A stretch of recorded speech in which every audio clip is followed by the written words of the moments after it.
Great good evening to all. देखिए, आज इस वीडियो में हम लोग बात करेंगे लोकल गवर्नमेंट एंड एडमिनिस्ट्रेशन की। जैसे कि हम पॉलिटिकल साइंस यूपीएससी का वन ऑफ द मोस्ट कह सकते हो ना कि स्कोरिंग ऑप्शनल सब्जेक्ट है, उसको ध्यान में रखते हुए और ख़ास करके ऐसे भी मतलब जितने भी विद्यार्थी हैं सबको जो है बेसिक एनसीईआरटी से ही उनको प्रारंभ करना पड़ता है यूपीएससी सिविल सर्विसेज के प्रिपरेशन में। या ऐसे भी कोई भी विद्यार्थी जो क्लास 6 में पढ़ते हैं जिनका कि स्कूल में एनसीईआरटी पाठ्य पुस्तकों से पढ़ाया जाता है, तो उनके लिए भी यह वीडियो है, वह भी इसे देख सकते हैं। ठीक है, तो हम लोग ऑलरेडी इसका first, second, third, fourth chapter conclude कर चुके हैं, मतलब पढ़ चुके हैं। अब हम यह अगला चैप्टर, फिफ्थ चैप्टर पढ़ेंगे जिसमें कि लोकल गवर्नमेंट एंड एडमिनिस्ट्रेशन। देखिए, एक समय ऐसा था कि जो मतलब संविधान जब बनाया गया तो कई बड़े बड़े स्वतंत्रता सेनानियों ने, खास करके महात्मा गांधी का जिक्र इसमें बार बार आता है कि उन्होंने कहा था कि किस प्रकार से जब तक पूरे मतलब भारत तो सभी को मालूम है गाँव में बसता है, हमारी देश की आबादी का कह सकते हैं कि 70% आबादी अभी भी गाँव में रहती है। तो पूरी की पूरी जब तक गाँव विकसित नहीं होता, जब तक गांव के लोगों को कह सकते हो ना कि स्वराज नहीं मिलता, तो सही मायनों में एक भारत स्वतंत्र और स्वच्छंद नहीं माना जाएगा। तो महात्मा गांधी का भी सपना था कि गांव का विकास हो, हर गांव में स्वराज हो। ठीक है, स्वराज मतलब अपना शासन, स्व का राज, स्वयं का शासन, सेल्फ रूल। तो लोकल गवर्नमेंट की बात कही गई है, तो 73rd and 74th constitutional amendment के जरिए जो है स्थानीय निकायों की चुनाव सारी प्रक्रिया, उनकी शक्तियाँ, उनके कार्य सब चीज़ निर्धारित किए गए। और आदिकाल से ही मतलब प्राचीन काल से ही भारत में जो है ग्राम सभा, ग्राम पंचायत या पंच परमेश्वर, आपने प्रेमचंद्र की कहानी को पढ़ा होगा तो कैसे इन सब चीज़ों के बारे में जानते हो। लेकिन हाँ, वो एक परंपरागत मतलब कह सकते हो कि शासन प्रणाली था। अब जो है संवैधानिक रूप से इसे दर्जा प्राप्त हो चुका है। तो लोकल गवर्नमेंट और उसके एडमिनिस्ट्रेशन के बारे में पढ़ेंगे, किस प्रकार से लोकल लेवल पे जितने भी लोकल एरिया हैं जो ग्रामीण अगर क्षेत्र में हैं तो वो मुखिया, सरपंच, जिला परिषद, ठीक है, ग्राम पंचायत से चुनकर सब ये सब सारी चीज़ें हम आगे पढ़ेंगे। और उसके बाद जो है अगर शहरी जैसे क्षेत्र है जैसे दिल्ली वगैरह, तो उसमें आ जाते हैं फिर जिसमें बात की जाती है म्यूनिसिपैलिटी, म्यूनिसिपल कॉरपोरेशन, नगर निगम वगैरह। ठीक है, जैसे दिल्ली में एनसीडी है। ठीक है, तो लोकल गवर्नमेंट एंड एडमिनिस्ट्रेशन के बारे में हम लोग पढ़ेंगे। ठीक है, कुछ पिक्चर्स यहाँ दिए गए हैं, आप इसे ध्यान से देखिए। यह एनसीईआरटी का ओरिजिनल जो है लिखा हुआ है, ये एनसीईआरटी नॉट टू बी रिपब्लिश्ड। ठीक है, उसी के माध्यम से हम चैप्टर 5 पंचायती राज हम पढ़ेंगे। ठीक है, तो आगे है कि what happens after people elect their representative. हम लोग को मालूम है कि जैसे पूरे के पूरे अगर संसद हो या राज्य की विधानसभाएं हों, मतलब स्टेट लेजिस्लेटिव असेंबली, सब में जो है हम अपने रिप्रेजेंटेटिव को चुनते हैं, अपने प्रतिनिधि को चुनते हैं। तो प्रतिनिधि चुनने के बाद क्या, अब जैसे भारत एक बहुत विशाल देश है, इतना बड़ा देश है, तो स्वाभाविक सी बात है तो नहीं कि सब लोग मिल बैठ कर फैसला लें। मतलब 140 करोड़ व्यक्ति कहाँ एक जगह एकत्रित हो सकता है। ठीक है, तो इसके लिए ज़रूरी है कि हम अपने प्रतिनिधि को चुनते हैं। और प्रतिनिधि भी लार्ज स्केल पर अपने काम करते हैं, लेकिन वह भी जो चाहे संसद का कंस्टिट्यूंसी हो या एमएलए का कंस्टिट्यूंसी हो, वह भी अपने आप में बड़ा होता है। लेकिन स्वराज का मतलब होता है अपना शासन। तो वह जो है निकाय में या फिर ग्रामीण लेवल पे जब हम पंचायत में अपने प्रतिनिधि को चुनते हैं, तो ग्राम के वासी और उस पंचायत के नगरवासी सब बैठकर मिलजुल कर एक जगह फैसला लेते हैं। वो फैसला सर्वमान्य होता है। ठीक है, उसमें सबकी सहमति ही नहीं बल्कि सबकी सहभागिता भी होती है। ठीक है, तो वही पंचायती राज है। What happens after the people elect their representative. क्या होता है जब हम अपने रिप्रेजेंटेटिव को चुन लेते हैं उसके बाद। ठीक है, how are decision made, decision कैसे लिए जाते हैं, ठीक, निर्णय कैसे लिए जाते हैं। उसके बाद है let's look at how this take place in rural area. सबसे पहले हम ग्रामीण क्षेत्रों के बारे में पढ़ेंगे कि आखिर ग्रामीण क्षेत्रों में, रूरल एरिया में आखिर निर्णय कैसे लिए जाते हैं। ठीक है, यहाँ देखो इस पिक्चर में बताया गया है कि ग्राम सभा बैठी हुई है जिसमें पंच और मुखिया, प्रधान वगैरह सब बैठे हुए हैं, और एक तरफ जो है आपको गांव के लोग, स्त्री पुरुष सारे आपको बैठे हुए दिखाई देंगे। तो इसमें है कि डायरेक्टली, जैसे स्विट्जरलैंड में है ना, एक तो डायरेक्ट डेमोक्रेसी, इनडायरेक्ट डेमोक्रेसी। तो हम लोग पॉपुलेटेड कंट्री हैं इसलिए इनडायरेक्ट डेमोक्रेसी को अपनाया, लेकिन स्विट्जरलैंड वगैरह में क्या है, डायरेक्ट डेमोक्रेसी। तो ग्राम पंचायत की मूल अवधारणा वही है कि सब जो लोग हैं, जो सिटीजन हैं, जो उस नगर के वासी हैं, जिनके लिए नियम बनाया जाता है, वह उस नियमों के फॉर्मुलेशन में सम्मिलित हो। ठीक है, तो इसमें डायरेक्टली पार्टिसिपेशन की बात कही गई है। Seek answer from the elected representative, वो डायरेक्टली पार्टिसिपेट भी करते हैं और साथ साथ अपने रिप्रेजेंटेटिव, अपने प्रतिनिधि को अकाउंटेबल भी बनाते हैं, उनसे प्रश्न पूछ कर। ठीक है, कि जैसे गांव के विकास के लिए आपने क्या किया, यहाँ की जो नदी है, नाले हैं, सड़कें हैं, इसको बनाने के लिए आपने क्या किया, ये सब सारे क्वेश्चंस जो हैं, क्योंकि लोकल लेवल के ही प्रधान वगैरह होते हैं, 20-25 या 50 घर मिला के एक प्रधान चुन लिए जाते हैं, या फिर कह सकते हो वार्ड मेंबर या काउंसलर चुन लिया जाता है। एक पंचायत जो है 4-5 गांव मिला के एक पंचायत बना दिया जाता है। ठीक है, तो उतना लोग जो है एक दूसरे से परिचित होते हैं, मिलते रहते हैं, तो ये प्रश्न पूछ लिए जाते हैं कि भाई आपने हमारे गली का सड़क क्यों नहीं बनाया, नाली खराब है, जैसे आवास योजना हो, नल जल हो, और जितनी भी स्कीमें हैं जो ग्राउंड लेवल पे जो कार्य हैं, खास करके म्यूनिसिपल कॉरपोरेशन या म्यूनिसिपालिटी या नगर पंचायत का। ठीक है, उन कार्यों को लेकर वो अकाउंटेबल कह सकते हो कि वहाँ की उस क्षेत्र के या फिर उस गांव के लोग जो है अपने प्रतिनिधि से मिलते जुलते रहते हैं, तो ये प्रश्न पूछते रहते हैं। ठीक है, और ग्राम सभा में भी सम्मिलित होते हैं। अब आगे देखिए, इस बुक के माध्यम से हम समझेंगे। It is a special day today, एक स्पेशल डे है। Everyone rushing to get the gram sabha, सब लोग जो है गांव में जब सभा बुलाई जाती है ग्राम सभा, उसमें पार्टिसिपेट करने के लिए सब दौड़ रहे हैं। ठीक है, और डू यू नो भाई, सभी लोग जानना चाहते हैं वहाँ के आखिर क्यों दौड़ रहे हैं भाई। Because the gram sabha is holding its first meeting after the election of the new gram panchayat. हर 5 साल में चुनाव होते हैं, तो उसके 5 साल में एक नई जो है ग्राम सभा का चुनाव हुआ, उसमें चुने गए, तो उसकी नए जो चुने गए हैं या फिर चुनाव के बाद पहला जो है ये ग्राम सभा जो है ऑर्गेनाइज हो रहा है, इसलिए सब बहुत ही उत्सुक हैं या जो है मीटिंग में जाने के लिए। देखिए, ग्राम सभा का यहाँ देखो डिफिनेशन दिया हुआ है, एक ब्रैकेट में बताया गया कि ग्राम sabha is meeting of all adult. All adult कहने का मतलब है कि 18 साल के बाद जिसको वोट डालने का अधिकार है, तो उसकी एक मीटिंग कराई जाती है, उसी को ग्राम सभा कहते हैं। सभा मतलब आप समझ ही गए, सभा समिति। ठीक है, और वो उस सभा में सिर्फ वही एरिया के लोग पार्टिसिपेट करेंगे जो उस ग्राम पंचायत के लोग जो है निवासी होते हैं। ठीक है, तो this could be only one village और फ्यू विलेज, या कभी कभी एक गांव को भी मिलाकर जो है कह सकते हो कि बना दिया जाता है, कभी कभी 4-5 गांव मिलाकर भी एक पंचायत बनते हैं। ठीक है, अगर छोटे छोटे गांव रहे तो 4-5 गांव मिला दिया जाता है। ठीक है, in some state example the village meeting is held for each village. कोई गांव में, हर एक गांव में जो है मीटिंग बुलाए जाते हैं। तो जो भी 18 साल से एबव है, ठीक है, और जो उस गांव और उस ग्राम पंचायत में वोट डालने का अधिकार रखता है, वो उस ग्राम सभा में सम्मिलित हो सकता है, पार्टिसिपेट कर सकता है। ठीक, देखो एक है आगे है, इसमें कहा गया है कि the people of Hardas village, गांव का नाम क्या है, Hardas village, are keen to find out what their new panchayat leaders have plan for the village. तो उस हरदास गांव के लोगों और उस गांव के निवासियों को ये जानने की उत्कंठा है, उत्सुक हैं वो लोग कि आखिर जो नई पंचायत के लोग हैं या फिर जो चुने गए हैं, वार्ड मेंबर्स, काउंसलर, मुखिया और सरपंच, उनकी योजना क्या है, वो हमारे लिए क्या प्लानिंग बनाए हैं। ठीक है, तो ग्राम सभा बैठती है। तो ग्राम सभा क्या है कि द ग्राम सभा meeting begin with the panchayat president. Panchayat जो प्रेसिडेंट होते हैं, मुखिया कह सकते हो। ठीक है, बहुत लोग इसको सरपंच भी बोलते हैं, बहुत जगह इसे प्रधान भी बोला जाता है। ठीक है, आप लोगों ने पंचायत देखा ही होगी, एक सीरियल या शायद वेब सीरीज, तो उसमें वेब सीरीज है, तो उसमें प्रधान जी, ठीक है, शब्द का प्रयोग हुआ है। तो बहुत जगह मुखिया, सरपंच या फिर प्रधान भी कहा जाता है। और फिर एक पंचायत डिफरेंट पंचों में, मतलब वार्ड में विभक्त होते हैं। जैसे एक लेजिस्लेटिव असेंबली है, तो उसमें जो है मुख्यमंत्री होते हैं और डिफरेंट MLA होते हैं। पूरे के पूरे देश में जो है एक प्रधानमंत्री होते हैं और डिफरेंट MP होते हैं। ठीक है, तो उसी प्रकार जो है यहाँ भी डिफरेंट पंच होते हैं, पंच वार्ड मेंबर उसको कहते हैं।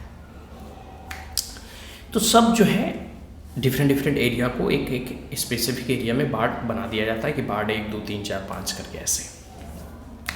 अब सब जो है पंच भी अपने अपने वार्ड के लिए कि हम अपने वार्ड में ये काम करेंगे, हम अपने वार्ड में नल लगाएंगे, जल लगाएंगे, बिजली, सड़क, पानी, जो भी सारी सुविधाएं होती हैं, ठीक है, रोड को रिपेयर करना हो, विलेज को मेन हाईवे से कनेक्ट करना हो, तो ये सब सारे डिस्कशन जो है चलते रहता है। और एक प्रकार से कह सकते हैं ना कि ग्राम सभा का उद्देश्य ही यही सब है, जो उनके कार्य हैं उसी चीज़ों पे दो निर्णय करेंगे या फिर डिस्कशन करेंगे, ठीक है। तो यहाँ देखो पानी की बात कही जा रही है कि किस प्रकार से पानी का शॉर्टेज है, उसको कैसे दूर करना है, ठीक है। अब देखिए हम आगे बढ़ते हैं।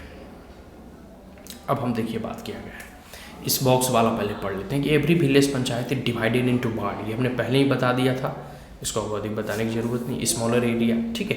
तो each ward elect a representative who is known as ward member और पंच।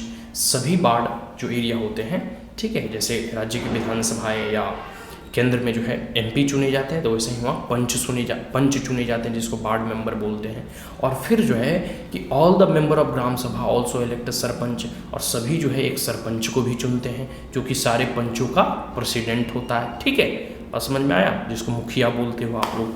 तो gram panchayat is elected for 5 year, 5 साल के लिए चुने जाते हैं। और साथ साथ ये तो जो है कि चुने गए, इसके साथ साथ जैसे नेशनल लेवल पर होता है ना, secretary, chief secretary, joint secretary, under secretary, ठीक उसी प्रकार सरकार के द्वारा एक सरकारी अफसर भी रहते हैं, जिसको कि जो है ग्राम पंचायत है जो सेक्रेटरी, उसको सेक्रेटरी कहा जाता है। और एक जो है वाइस सेक्रेटरी भी होते हैं, ठीक है। तो इसमें देखो है कि सेक्रेटरी है also secretary of the gram सभा, ठीक है। ये जो है इलेक्टेड नहीं होते, ये गवर्नमेंट के द्वारा ये भेजे जाते हैं उस पंचायत में, ठीक है, ताकि सरकार के द्वारा फंड वगैरह की व्यवस्था करना हो, या सरकार की नीतियों की अकाउंटेबिलिटी तय करना हो, या सरकार की जो भी नीति आती है तो कहाँ कहाँ कितना पैसा लग रहा है उसका लेखा जोखा तैयार करना हो।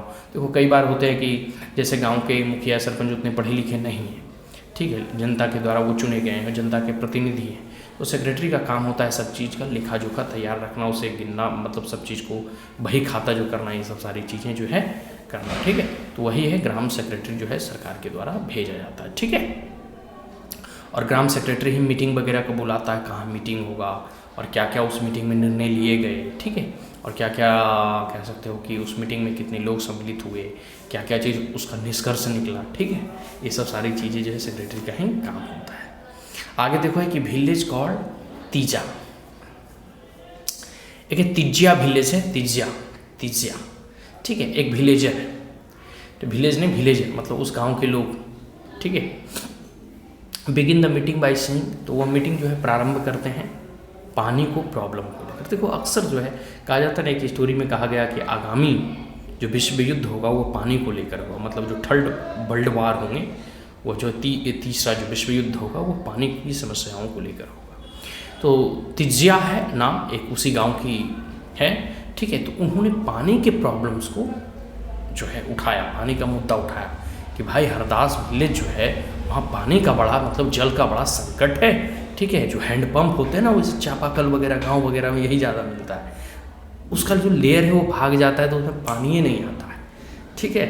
तो अब है कि खास करके ठंड के दिनों में या फिर बरसात के दिनों में तो पानी होता है, लेकिन गर्मी के दिनों में बड़ा समस्या होता है। अब है कि the pump water has gone well below the point to which the ground has been drilled. अब इतना पानी का जल स्तर का नीचे चला गया कि अब उससे हैंडपम्प से पानी नहीं खिंचा सकता है, ठीक है। और नल में भी पानी नहीं आता है। और ख़ास करके पानी का अगर किसी घर में संकट हो तो सबसे ज़्यादा जो है जूझती है वो वहाँ की महिलाएं जूझती है, क्योंकि महिलाओं का ही काम होता था पहले पानी दूर दूर से लाना। आप देखते हो मटकी वगैरह पे पानी लाना या फिर बाल्टी वगैरह में, तो मतलब क्योंकि वो घर को संभालती है तो घर की जिम्मेदारी घर की गृहिणी होती है, तो सारा दायित्व उसके सर पर होता है। और बताइए इसमें दिया हुआ है कि सूरू रिवर से वो 3 किलोमीटर जो है पैदल जाती है वहाँ की महिलाएं पानी लाने के लिए। तो आप इससे समझ सकते हो कि उसके हेल्थ पे कितना इम्पैक्ट पड़ता होगा, समय की बर्बादी होता होगा, बच्चों को छोड़कर जाती होंगी, कुछ नवजात शिशु है तो उसको अपने साथ ले जाती। तो आप इससे क्रिटिकल सिचुएशन को आप इसे समझ सकते हैं, ठीक है। आगे है one of the member suggest, एक मेंबर सजेस्ट करता है कि सूरू रिवर से पाइप से पानी लाया जाए और ओवर टैंक में भरा जाए, जिससे कि सप्लाई बढ़ जाएगी, ठीक है। लेकिन अदर जो भी उस सभा में बैठे हुए लोग तो वो कहते हैं कि ये योजना तो ठीक है, मतलब जैसे दिल्ली वगैरह में क्या है, यमुना जी से पानी आता है पाइप के माध्यम से, लेकिन उसमें बहुत फंड की आवश्यकता होगी, और इतना फंड तो ग्राम पंचायत के पास होता तो है नहीं। ये तो पूरे के पूरे जो है राज्य सरकारों पर निर्भर होती है, केंद्र सरकारों पर निर्भर होती है, क्योंकि इसकी अपनी कोई टैक्स वगैरह वसूलने की पावर है नहीं। है भी तो थोड़ा बहुत गांव में टैक्स वगैरह लोग कम ही देते हैं, और गांव के लोगों के पास उतना पैसा भी नहीं होता, एग्रीकल्चर पे कोई टैक्स लगता नहीं, तो थोड़ी बहुत जो हाउस टैक्स वगैरह लगते हैं या फिर इलेक्ट्रिसिटी वगैरह ये सब तो सरकार के खजाने में चल जाता है। तो गाँव का डेवलपमेंट तो दूसरे पर आधारित है, मतलब राज्य सरकारों पर आधारित है, ठीक है। तो उसको जो है अब इतनी फंड आए कहाँ से? देखो आइडिया अच्छा है, लेकिन आइडिया अच्छा ही होना ही अपने आप में पर्याप्त नहीं, फंड भी होना चाहिए, ठीक है। आगे इसमें क्या गया है, कुछ लोग सजेस्ट करते हैं कि deepen the handpump and clean the well for the season.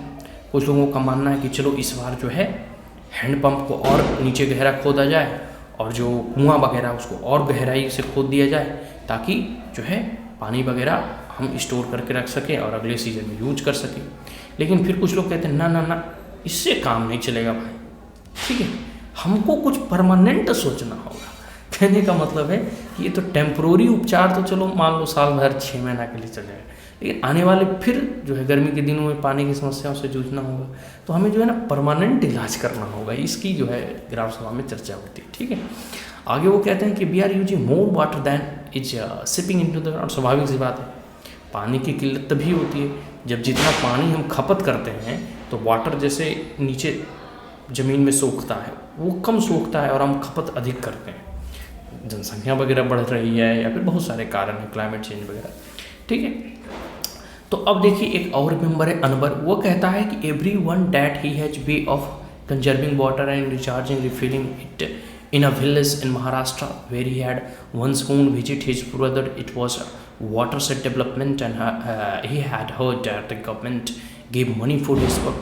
एक है watershed development कि कैसे पानी का संरक्षण किया जाए और ज़मीन को रिचार्ज रिफिल किया जाए पानी के माध्यम से, ताकि वाटर लेवल ऊपर आ सके और पानी और जलापूर्ति हो सके, ये अनवर के द्वारा कहना है।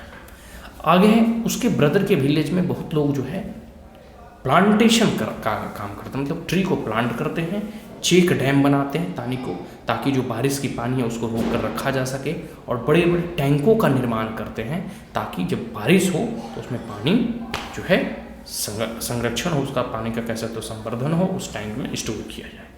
सब लोग जो है इस इंटरेस्टिंग आइडिया से सहमत हुए कि चलो भाई अच्छी बात है, जितने भी नहर वगैरह गांव में अक्सर नदियां कम लेकिन नहर अधिक होता है, नहरों की खुदाई करो, जहाँ खाली पड़ी ज़मीन है उसमें पेड़ लगाओ, और हर एक घर में एक एक टैंक बनाओ, अंडरग्राउंड टैंक भी बनाओ, और ऊपर छत पर भी किसी तरह जो पानी वानी होता है उसको घर में स्टोर करने का प्रयास करो, वगैरह जैसे भी हो सके ग्राउंड वाटर रिचार्ज करो और उस पानी को स्टोर करके रखो, ताकि बारिश के पानी को हम जो है गर्मियों के दिनों में यूज कर सकें। तो ये ग्राम सभा में ये मीटिंग हुआ पूरा का पूरा, एक प्रकार से कैसे तो चर्चा, ठीक है। इतना चर्चा तो संसद वगैरह में भी नहीं होता है। देखो आगे है the next item on the agenda for the gram sabha is the finalization of list of people of below poverty line. अब देखिए दूसरा आइटम, दूसरा मुद्दे पर चर्चा हो रहा है कि जो भी बीपीएल के कौन कौन बीपीएल में है, बिलो पॉवर्टी लाइन में है, ठीक है, उसको अप्रूवल मिलेगा as soon as the list, ठीक है, is read out about the people begin to whisper Natwar has just about a colour TV and his son has sent him a new motorcycle, ठीक है, how can be he below the poverty line. कहने का मतलब एक नटवर है जो अमीर आदमी था, उसके यहाँ कलर टीवी भी आया है। टीवी तो खैर अब कॉमन हो गया, लेकिन एक समय ऐसा था कि गांव में जिसके घर में टीवी हो रही उसके घर में टीवी लगा हुआ है, ठीक है, तो कलर टीवी भी ब्लैक एंड वाइट नहीं, तो उसके घर में कलर टीवी आया है, उसका बेटा ने उसे मोटरसाइकिल भी दिया है, तो वो साला सॉरी वो जो है गरीब कैसे हुआ। तो कहने का मतलब है कि ये जो बीपीएल मतलब होता है ना कि बिलो पॉवर्टी लाइन, मतलब जो गरीबी रेखा के नीचे उनको जो है सरकार के द्वारा इंदिरा आवास या फिर बहुत सारी जो है सब्सिडी वगैरह मिलने में उन्हें मदद होता है। तो अब है सब लोग चर्चा करने लगे, विस्पर मतलब होता है खाना फुस्सी करना, ठीक है।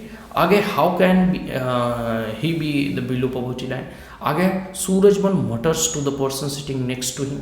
सूरजमल जो था उसके बगल में बैठा था, वो मटर करता है, मटर, ठीक है, कि अब है, कहता है कि सरोज से सुखी, भाई how did Birju name get on the list, कि इसमें बिरजू का तो कह सकते हो कि कैसे नाम डाला जाए। He has so much land, उसके पास तो बहुत ही कह सकते हो कि ज़मीन है। मतलब बिरजू एक धनी संपन्न परिवार से था और उसका नाम भी बीपीएल में है। एक तो नटवर का भी है और दूसरा बीपीएल का भी, कह सकते हो कि इसका भी, सरजू का भी है, और दोनों धनी और संपन्न परिवार से थे। ठीक है, अगला देखो पॉइंट है कि BPL is only for the poor, BPL तो सिर्फ पुअरों के लिए है। लेकिन ओम प्रकाश जो है एक लैंडलेस लेबरर है। ठीक है, ठीक है, उसके पास जो है अपने खाने पीने का भी व्यवस्था नहीं है, मतलब उसके पास उतनी पैसा वगैरह नहीं होता है, लेकिन इसका नाम जो है बीपीएल लिस्ट में है ये नहीं। ठीक है, तो आप समझ सकते हो कि do you know both Natwar and Birju are a friend of Amir Chand. देखो अमीर मतलब भी, मतलब जो वहाँ मुखिया सरपंच था उसका नाम था अमीर चंद, और कह रहा है कि जो नटवर है और जो बिरजू है ये दोनों अमीर चंद के दोस्त हैं।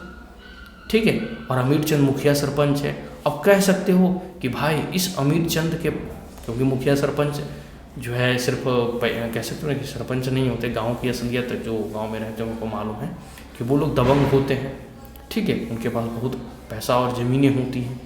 ठीक है, एक प्रकार से वही लोग व्यक्ति जो है मुखिया सरपंच में जीतते हैं, और ये ग्राउंड रियलिटी है। मुखिया ही सरपंच क्या, जितने विधायक वगैरह या फिर जितने कह सकते हो एमपी वगैरह होते हैं वो अपने आप में एक दबंग होते हैं। ठीक है, कह सकते हो कि ये सब सारी चीज़ें हैं, मतलब बहुत लोग सीधे भी होते हैं, लेकिन मुख्यतः ऐसा देखा जाता है। ठीक है, तो अमीर चंद को कौन काउंटर करेगा भाई। ठीक है, वो तो पावरफुल व्यक्ति है। सुखी बाई से अमीर चंद बाजा अर्लियर जमींदार, और अमीर चंद भी अपने आप में एक पुराना जमींदार है। ठीक है, लैंड ओनर्स है। ठीक है, और ज़मीन का मालिक है, जमींदार मतलब बहुत ज़मीनों का मालिक है। ठीक है, तो अब जो है वो पावर में भी है, मुखिया सरपंच भी बन गया है। But we should get Om Prakash name put in, लेकिन सबने प्लान बनाया किसी भी तरह हो जाए ओम प्रकाश का नाम तो उसमें डालना ही है बीपीएल लिस्ट में। ठीक है, तो सरपंच जो पंचायत प्रेसिडेंट था नोटिस पीपुल विस्परिंग, अब जो है प्रेसिडेंट जो है देख रहे थे कि अरे ये लोग क्या खाना फूसी कर रहे हैं, और वो अंत में पूछते हैं कि भाई किसी को कोई मतलब कैसे कुछ पूछना है, मतलब हम सभा को समाप्त करने जा रहे हैं, कोई मतलब होता है ना गांव वगैरह में जो देखिए आप, किसी को कुछ कहना है ऐसे करके, मतलब होता है ना कि अब जैसे क्लास वगैरह में पढ़ाई होता है तो कहते हैं ना if anyone any query, मतलब if anyone has any queries. ठीक है, एनी क्वायरी ऐसे करके, मतलब कोई क्वेश्चन है तो पूछिए। ठीक है, तो उसी प्रकार तो एक व्यक्ति जो है, तो सरोज जो है प्रभोग किया सूरजमल को कि पूछो भाई कि नटवर और बिरजू के बारे में, लेकिन वो चुप रहा। अमीर चंद सिटिंग जो था, ठीक है, अमीर चंद is sitting in the gram सभा keeping an I on everyone. अमीर चंद जो था वो सबके जो आँख में आँख डाल के देख रहा था भाई कौन खाना फूसी कर रहा है। ठीक है, अब जो है सरोज फिर उठता है और पूछता है कि भाई इसमें ओम प्रकाश का नाम काहे नहीं दिया हुआ है बीपीएल में। ठीक है, other agree that he and his family was very poor, वह उसका परिवार तो बहुत ही गरीब है। एंड द सरपंच आस्क्ड, फिर सरपंच पूछता है कि भाई उसका नाम काहे मिस कर गया। ठीक है, वो तो गरीब आदमी था, ठीक है, उसका भी नाम तो बीपीएल में होना चाहिए। तो फिर एक व्यक्ति कहता है कि the person who did the survey of BPL, जो बीपीएल का सर्वे किया था कि कौन कौन गरीब है कौन कौन अमीर है, ठीक है, family says Om Prakash house was locked when I went there. जब मैं वहाँ गया था सर्वे करने के लिए तो ओम प्रकाश का घर में ताला बंद था और यह कहीं काम करने के लिए गया हुआ था।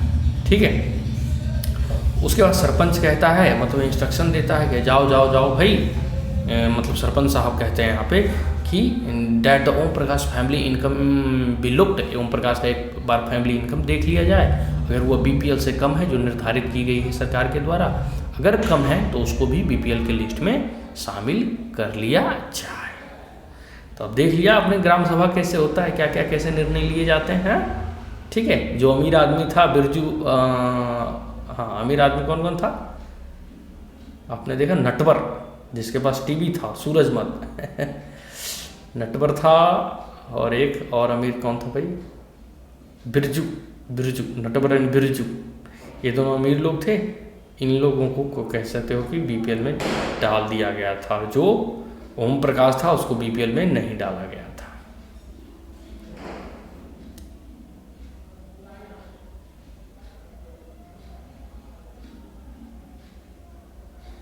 देखो यहाँ ग्राम सभा के बारे में बताया गया कि ग्राम पंचायत जो है इंपॉर्टेंट रोल प्ले करता है, उसकी बहुत बड़ी जिम्मेदारी होती है। ऑल प्लान्स, जो भी प्लान तैयार किए जाते हैं, योजना मतलब तैयार किए जाते हैं, वो ग्राम सभा से ही तैयार किए जाते हैं, ठीक है। और वो पंचायत में जो कह सकते हो कि प्लेस किया जाता है लोगों के सामने, ताकि लोग उस पर बहस कर सके, चर्चा कर सके, ठीक है। लेकिन ग्राम सभा में जितने भी काम होते हैं, कुछ जैसे अभी मैंने बताया कि किस प्रकार से 2-3 ऐसे लोग थे जो अमीर थे, उनका भी नाम दे दिया गया था। तो मतलब एक प्रकार से ये करप्शन भी कह सकते हो, मिसयूज ऑफ मनी भी कह सकते हो। और सबसे बड़ी बात है कि जो इलेक्टेड रिप्रेजेंटेटिव होते हैं, ठीक है, वह अपने सगे संबंधी, अपने रिश्तेदार, बुतिया भाई जिसको कहते हो ना, चाचा भतीजा, ये लार्ज स्केल पे भी होता है, मतलब पॉलिटिक्स में आप देखोगे या हर जगह जो है।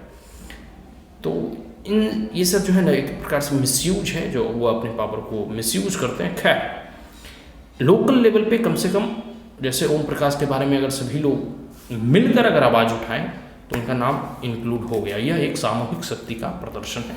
जब सब मिलकर जो है आप उसके खिलाफ बोलेंगे तो सबको जो है, कितना भी शक्तिशाली ग्राम के प्रधान या मुखिया रहे, उसको इग्नोर नहीं कर सकता, क्योंकि अल्टीमेट तो फिर सब लोगों के पास ही वोट मांगने जाएगा ना 5 साल के बाद। तो ये चीज़ है। तो ग्राम सभा इसलिए भी इम्पॉर्टेंट हो जाता है कि लोकल इशूज़, लोकल मैटर को लेकर जो है लोग आपस में चर्चा करते हैं, ठीक है। जो भी प्रॉब्लम हो, जो भी समस्याएँ हों, जैसे इस हरदास विलेज में पानी की समस्याएँ थी, तो इन सबको कैसे सॉर्ट आउट किया जाए, इसके बारे में चर्चा, ठीक है। आज इस टॉपिक और इस पार्ट्स को यही खत्म करते हैं। नेक्स्ट पार्ट में हम लोग, और इसके सेकेंड पार्ट में हम इससे आगे इसी चैप्टर को पढ़ने का प्रयास करें, ठीक है जी। So that's all, thank you. अगर आप हमारे चैनल पे पहली बार आए तो लाइक, शेयर और सब्सक्राइब करना ना भूलें। Also press the bell icon. Thank you once again, have a